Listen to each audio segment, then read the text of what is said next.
When I think back to the 23rd of March last year, when the minister called a meeting of, we were about 50, 60 scientists, and at that meeting announced that I would be appointed to be the overarching chair of the MAC, I had no idea what I was letting myself in for. But I was going to do it. He didn't need to ask me. And I viewed it as my duty and my responsibility. We were going to have to come to terms with the uncertainty, and we had to provide advice in the midst of uncertainty.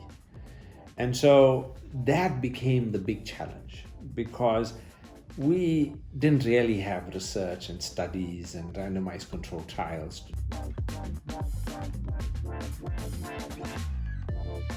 I said, that's why I love this country.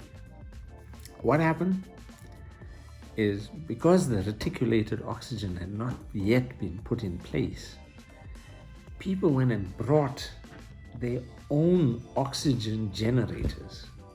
And people were coming in their cars, bringing oxygen generators and donating it or lending it to Nazareth. The companies themselves donated a whole lot of oxygen generators.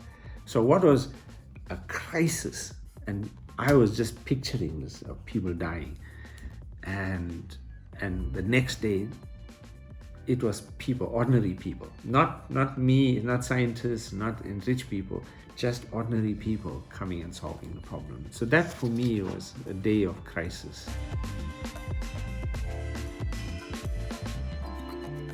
If there are challenges and people don't follow the rules carefully enough, that over the Easter period, we may plant the seeds or ignite the basis for an outbreak. Whether it'll just be an outbreak or whether it leads into a third wave, I don't know. I feel we need to protect the position we are in. And to do that, we've got to increase the restrictions.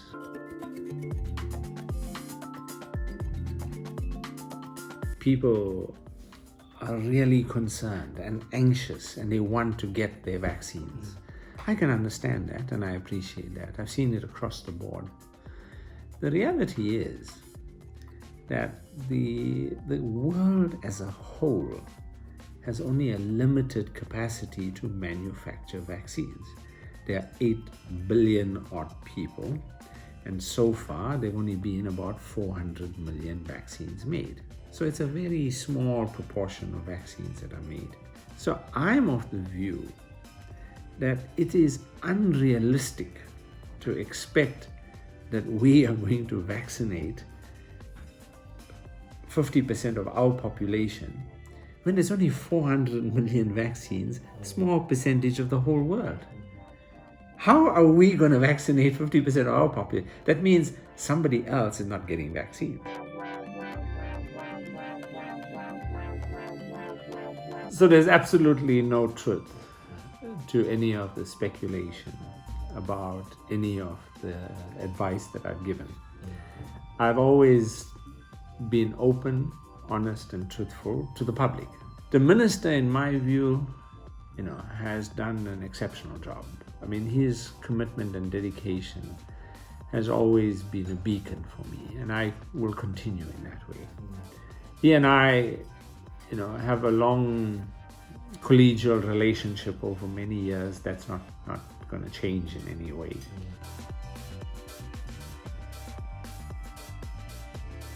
So when I initially took this position up on the 23rd of March last year, I did so on the basis that I would do it for a year. And I said so at the beginning, that I would do it for a year. And, I'll see we'll take it from there. It's become clearer to me that this position in the first 2-3 weeks is full-time. There are so many people, the whole nation's depending on you. Right? There are huge responsibilities to educate the public, to make sure you're reading all the latest information, you're interacting with other scientists. I can't continue doing that. I have neglected my academic positions. I have neglected my own research. And I couldn't come back to my paying job. I can't carry on just putting my whole life on hold.